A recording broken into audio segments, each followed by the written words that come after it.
Voilà, je fais cette vidéo pour vous expliquer ce qui se passe avec le Cheval Bleu, l'association Le Cheval Bleu. En fait, c'est une association qui se trouve à Bully-les-Mines dans le Pas-de-Calais.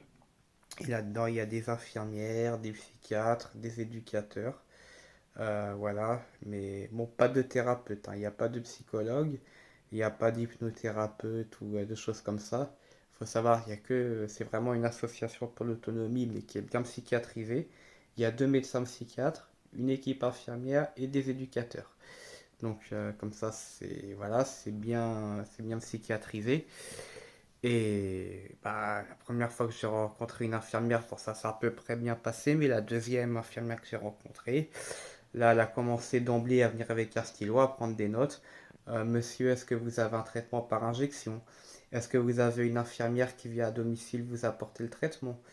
Est-ce que vous avez une injonction de soins? Est-ce que vous avez déjà été interné? Quel est votre diagnostic?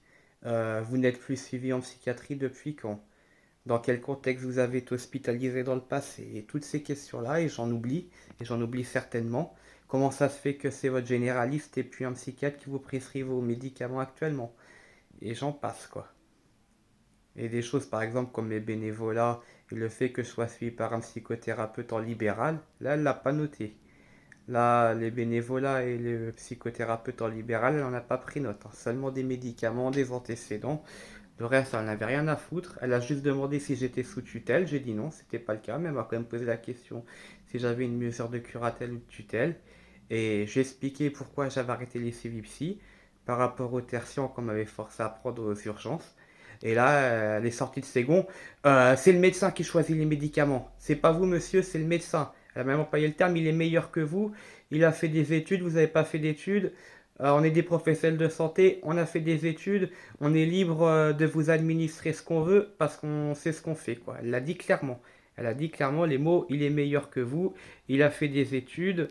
Elle n'a pas dit non plus ça lui donne tous les droits, mais c'était pas loin d'en venir là au ton et aux mots qu'elle a employés. Et là, il y a quelques jours, j'ai téléphoné pour savoir où qu'en était mon dossier. Et là, je suis tombé sur une secrétaire qui s'appelle Carole, que j'ai jamais rencontrée physiquement, mais que j'ai eu à plusieurs reprises au téléphone, qui a été totalement odieuse, méprisante. Dans un premier temps, elle m'a parlé, mais agressivement. Je lui ai dit, Madame, il faut que le respect soit mutuel. Il faut que ça aille dans les deux sens. Je vous agresse pas, vous m'agressez pas. Et là, Madame, elle s'est mise à me parler comme un enfant. Bon,